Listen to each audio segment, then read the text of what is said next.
Saya ditelepon banyak pimpinan kepala negara yang ingin kirim bantuan. Saya bilang terima kasih. Concern Anda, kami mampu. Indonesia mampu mengatasi ini. Ya. Ada yang teriak-teriak ingin ini dinyatakan bencana nasional.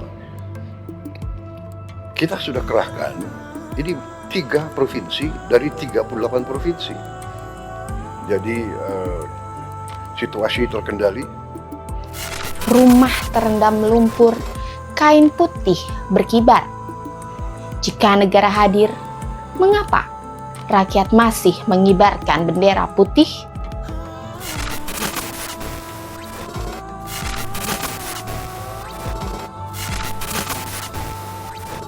Bendera putih biasanya berkibar di medan perang, tanda menyerah dan tanda tak sanggup melanjutkan perjalanan. Namun hari ini, bendera itu berdiri di halaman rumah warga Aceh, di pinggir jalan nasional, dan di desa-desa yang sunyi. Kain putih itu bukan simbol kekalahan. Ia adalah bahasa keputusasaan yang bicara pada hati setiap warga bahwa bantuan masih lambat, kebutuhan masih mendesak, dan harapan mulai mengikis. Kerusakan sudah terjadi, air bah datang tanpa ampun. Tanah longsor meremukkan rumah, ribuan jiwa kehilangan tempat tidur, dan kini rakyat mengibarkan kain putih sebagai bahasa terakhir mereka pada dunia yang lebih besar. Ini bukan drama, ini adalah kenyataan pahit yang sedang berlangsung.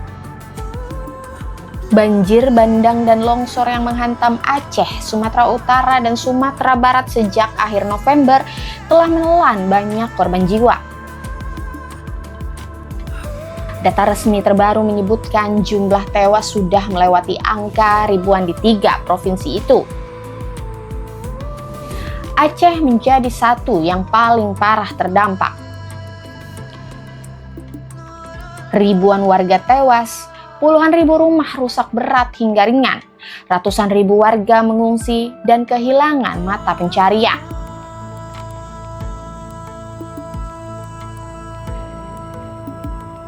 Ini adalah tragedi kemanusiaan dalam skala besar, bukan sekedar angka.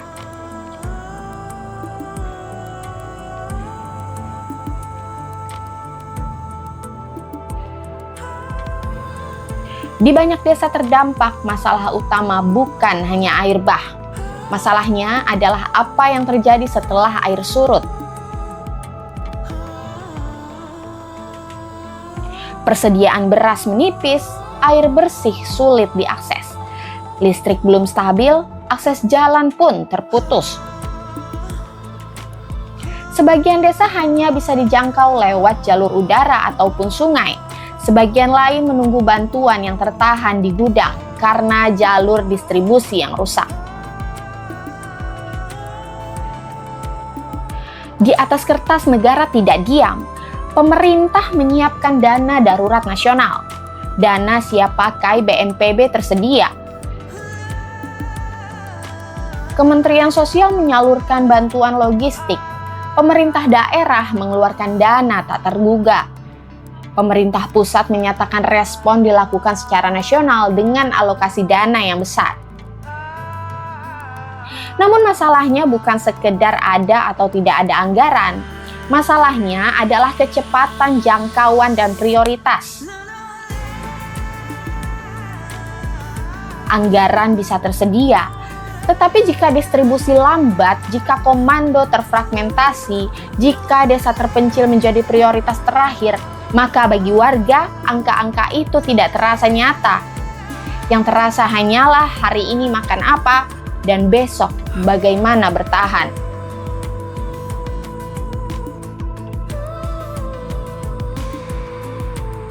Kebutuhan bahan pokok, air bersih, dan layanan dasar masih belum dirasakan merata oleh warga. Inilah mengapa rasa frustasi menguat dan bendera putih semakin cepat tersebar di banyak lokasi.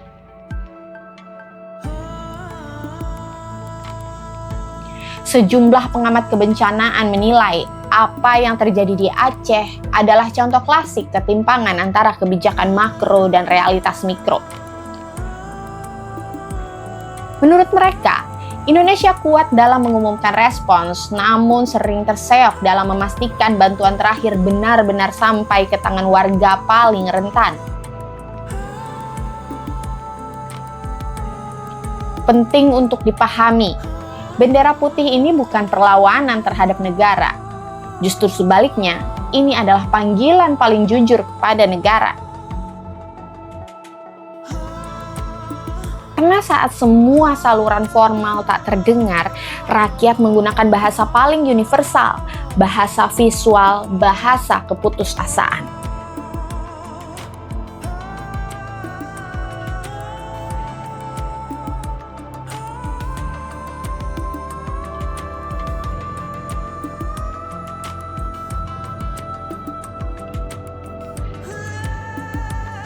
Aceh pernah bangkit dari luka yang jauh lebih besar.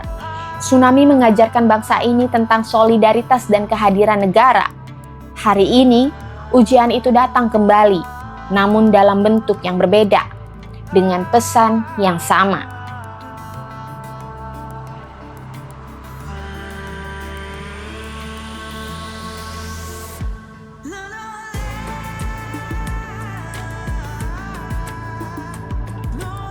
Ketika rakyat mengibarkan bendera putih, sesungguhnya mereka tidak menyerah pada alam. Mereka sedang menunggu negara datang lebih dekat, lebih cepat, dan lebih terasa. Karena dalam bencana, yang paling dibutuhkan bukan hanya anggaran dan laporan, melainkan kehadiran nyata di depan pintu rumah warga.